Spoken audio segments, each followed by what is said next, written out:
The tension in the air was undeniable. I knew something was off, but it wasn't until I found myself questioning my sister-in-law's behavior at our baby shower that the gravity of the situation really hit me. Was I being unreasonable? Am I the bad guy for uninviting her? It was as though she was not just another guest but someone vying for a place in our lives that didn't belong to her. Let me rewind and take you back to where it all started. 9 years ago, I met my husband at a ski lodge. It was supposed to be a simple getaway, just me, my daughter, and a friend with her child. My husband, on the other hand, was there with his 2 brothers, 3 sisters, and a few friends. It was supposed to be a fun, relaxed weekend, but fate had other plans. A singing competition was set up, and we were both pushed into participating. That's when sparks flew. During our duet, something clicked between us, and that was it. The rest is history. But that wasn't the moment I noticed something strange. No, that came after the competition. My husband and I were sitting in a cafe, just chatting and getting to know each other, when Tina, his middle sister, stormed over. She demanded that he come back to their group, and she didn't even look at me. When he turned her down, she threw a tantrum, running off in tears. In an odd turn of events, she took her sister's room key cards, locked them out, and made them stay with their friends. I brushed it off as a one-time incident.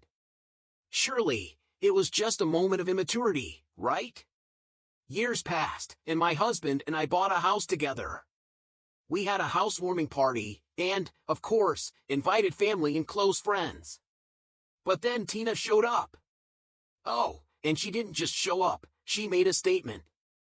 She walked in wearing a tight club outfit, radiating energy that immediately made me feel uneasy. She ignored me entirely, and instead, draped herself all over my husband. Her behavior was unsettling.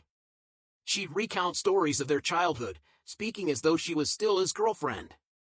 Kisses on the cheek, hugs that lasted a little too long, her hand on his arm every time she laughed. It was like she had no concept of boundaries. I couldn't sit idly by anymore. Something was off. Was this just a crush? Or was it something more sinister? I tried to brush it off at first, thinking she might just be a little too familiar. But then, her words made it clear, she was not acting like a sister. She was trying to claim a space that wasn't hers. She went on and on about how my husband had once said he never wanted children, yet now he was playing the role of a father to my daughter. I remember one of my friends commenting on how strange it was that Tina kept talking about how hot his modeling photos were. She mentioned one photo in particular, taken on a family vacation to Hawaii a few years ago, as if it was some cherished memory between them. The most bizarre part? She told a few people that my husband had never dated a woman of color before, and suddenly, here he was, in love with me. Why did that seem strange to her? I couldn't help but wonder if it had to do with her own insecurities. She was biracial, after all. Was she jealous? Did she wish she could be in my shoes? But everything changed that night. When my husband got down on one knee and proposed to me, Tina lost it. Tears streamed down her face as she fled to the restroom. Her father, trying to console her, eventually drove her home. I knew exactly why she was upset, but my husband had always chalked it up to jealousy. She had struggled with relationships, never finding stability. After that emotional outburst, things started to fall apart. Tina skipped our wedding, our baby shower, and even our children's birthday parties. She was like a ghost, never physically there, but always casting a shadow over every event. To be honest, I'd stopped caring. I expected it. She wasn't going to show up, and I was fine with that. But then, she had some kind of breakdown. It wasn't just emotional, it was something deeper, something that left her in treatment for years. Now, with my baby shower just around the corner, things had taken a turn. I was pregnant, high risk, and had to schedule the shower earlier than usual. My mother-in-law called to RSVP, and to my surprise, she said Tina would be attending, along with her new boyfriend. I couldn't believe it. We hadn't seen her in years, and I wasn't sure if I was ready for the drama that was bound to follow. But I agreed, hoping she had worked through whatever was eating away at her. It took a mere 24 hours for Tina to start her nonsense. She sent my husband long, emotional paragraphs at 3 a.m. She expressed how much she missed their closeness, how she felt I had ruined their bond. She questioned his happiness, asking if he ever regretted the life he had now. Was she still clinging to the idea of a relationship that had never existed? Was it jealousy? Was it something darker? Then came the final straw. She asked if he would meet her before the shower, alone, to talk face to face. That was when I knew something had to give. I couldn't stand by and let her ruin what was supposed to be a joyous occasion. I confronted my husband. Did he know that she was in love with him? He just shrugged, admitting that he didn't doubt my theory. She had been acting strangely since childhood. When she was 11, she had asked if they could cuddle and kiss, and he had turned her down. Since then, her behavior had only gotten more bizarre. I asked him to uninvite her and her new boyfriend from the baby shower. My gut told me this wasn't going to end well. He wanted to talk to his parents first to assess her mental state, but I knew in my heart that she was only going to bring chaos. Was I wrong to uninvite her? Was I the villain here? Her behavior had been an issue for years, but the stakes had never felt higher. My husband always tried to handle Tina with kid gloves, unsure of what set off her storms. She had always been dramatic, but when it came to matters of safety, he couldn't ignore her. She'd struggled with depression for as long as he could remember, and it left him walking on eggshells around her. Still, he wasn't opposed to cutting ties if necessary. He just wanted to know where his parents stood on the matter, if they thought she'd even be capable of behaving herself. The rumors of high school dramas swirling around her only added more fuel to the fire. Sure, I may be a little too old to understand all the references about teenage musicals, but I knew enough to realize that what we were facing was no fictional plot. I had to change some details of how my husband and I met, hoping to avoid recognition, but it didn't change the fact that this was my reality now. As I waited for my husband to get home, I felt the tension in the air. His shift was supposed to last another 3 hours, but I could tell something was wrong. The moment he picked up the phone, I knew it wasn't just a normal check-in. His voice was strained. When I asked, he was tight-lipped about what was going on. I couldn't bear to call his mother or his other sister to ask, so I held off, hoping he'd open up in time. But nothing could prepare me for what happened next. When he finally made it home, I could tell it wasn't just about Tina. His phone had been blowing up, texts, calls, all from her. The messages were filled with bitterness and venom, each one more personal than the last. It was more than just an outburst, it was an attack. And when I saw the response my husband sent her, I could feel the weight of his words. He didn't sugarcoat it. He laid it out, telling her off, telling her that he was done listening to her tear apart our family. He wasn't going to tolerate her toxic behavior anymore. He ended it by saying she was no longer welcome in any of our family events, that she'd need to check herself back into the hospital if she thought their bond was anything more than a sibling relationship. He didn't stop there. He told her that she needed to find a therapist, or better yet, start seeing one immediately. I could see the pain in his eyes as he spoke about her, even though I knew this had been a long time coming. The text that cut the deepest, though, was the one about my miscarriages. Tina, with all her cruelty, had gone so far as to suggest that the reason we'd lost our babies was because we weren't meant to be together. It was a cruel blow, one that my husband didn't take lightly. Her words had gone too far, and that was when he made his decision. After blocking her, he said it was time to change our phone numbers. He was done. He called his parents and his oldest sister, explaining why Tina would never be allowed in our home again. He shared the full exchange of texts with them, and their response was shock. They were horrified by the things she'd said, and immediately assured us they would keep our address private. They were ready to handle her, and for that, I was grateful. It was clear that Tina's issues ran deep. My husband had always known something was off with her, but now the truth was coming out. She had been keeping a diary about him since she was a teenager. She admitted to writing about him, she said, to help manage her emotions. But it was more than that, it was a record of her unhealthy fixation on him, her delusions. She hadn't stayed away because she respected boundaries, it was because his father had stepped in, making sure she got the help she needed to keep her from being a danger to herself. I could barely stomach the thought of it. The idea that Tina's feelings were so twisted that they had poisoned everything around her made my stomach churn. I could only hope that she would find the help she so clearly needed. My husband made it clear to his family that while they could handle the fallout, we didn't need to know the details of what happened after. We just wanted to keep her out of our lives. As it turned out, Tina was living with his parents at the time, and they planned to speak to her the very next morning.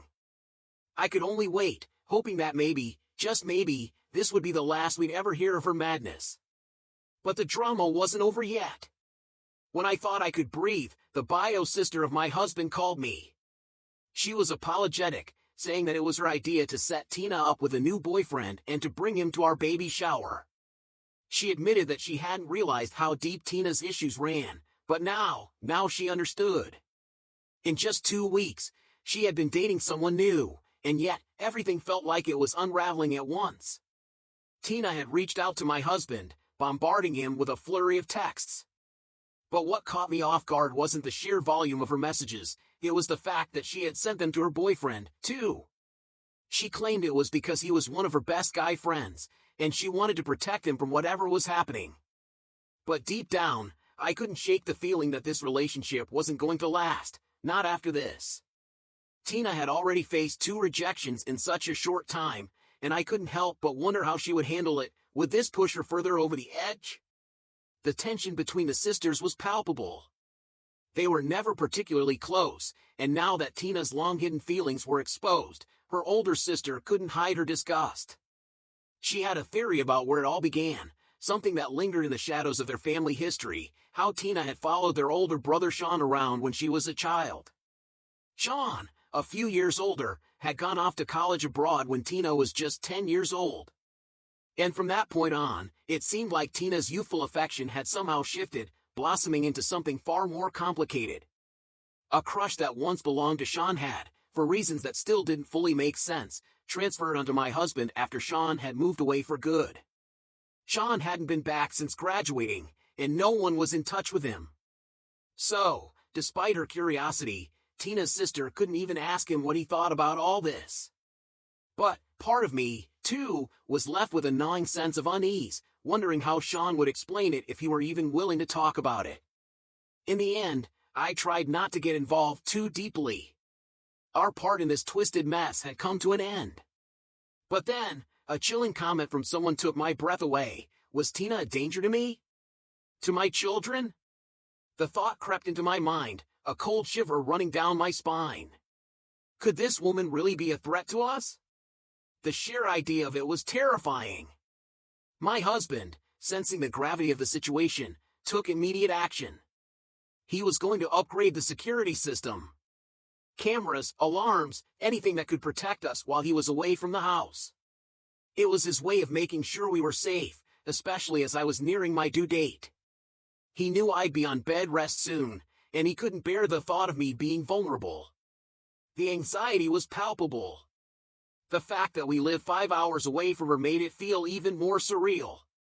She would have to go to extreme lengths to find us, but that didn't ease the worry gnawing at the back of my mind. Then there was the matter of my husband's actions. People were suggesting that he had been more involved with Tina than he was letting on, perhaps even intimately. But if that were the case, Tina would have seized the opportunity to throw that in my face. Over and over. A guilty man would have tried to cover his tracks long ago. But he hadn't. I trusted him, even if others didn't. I was starting to feel a little more at ease, the weight of the situation lifting, even if just slightly.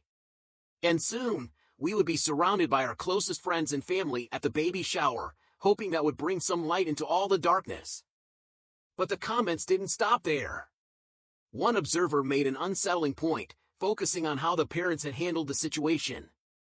They spent so much time worrying about Tina and her obsession with her brothers, but they had failed to notice the toll it was taking on everyone else.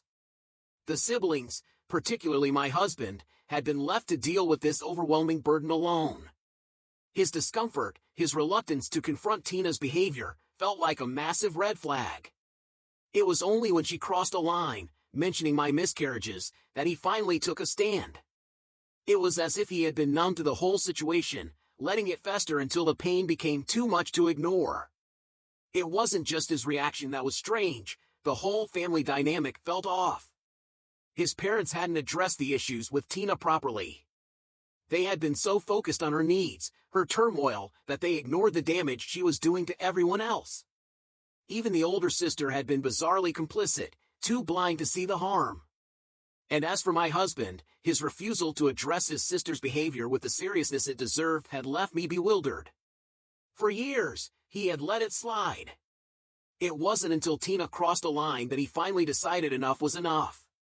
One comment raised a disturbing possibility, that Tina's fixation wasn't just a weird crush, but something far darker. An older sibling, perhaps Sean, may have been the catalyst for Tina's strange obsession. This wasn't the first time someone had speculated that Tina's behavior stemmed from something much more sinister. In cases like this, it's common for younger siblings to latch onto someone who resembled an older sibling, creating unhealthy emotional attachments. Could this be what had happened? Did Sean's departure trigger a pattern of emotional turmoil in Tina, transferring her attachment to my husband? It was a theory that made my stomach churn, but the more I thought about it, the more plausible it seemed. And yet another comment delved deeper into the possibility of abuse, suggesting that Tina's unsettling behavior might be rooted in something even more painful. What if her fixation on the men in her family was born from abuse before her adoption? Maybe Sean had been the one to see it first, uncomfortable with her advances, and in turn, sought refuge from the chaos. Would the parents have recognized it, or simply swept it under the rug as something normal? The thought made my blood run cold. But then there was the final, jarring comment that took things in a completely different direction, the cost of adopting children, especially for the wealthy. It spoke of how the rich often seem so disconnected from the true emotional and psychological toll of removing a child from its birth mother. The trauma that adoption can cause is often ignored, and it has profound consequences: depression, anxiety, addiction, mental illness, issues that can follow adopted children throughout their lives. The conversation shifted, highlighting how the privileged ignore these realities, prioritizing their desire for a child that looks like them instead of considering the deeper scars they may unintentionally create. It was a sobering thought that lingered as the video came to an end.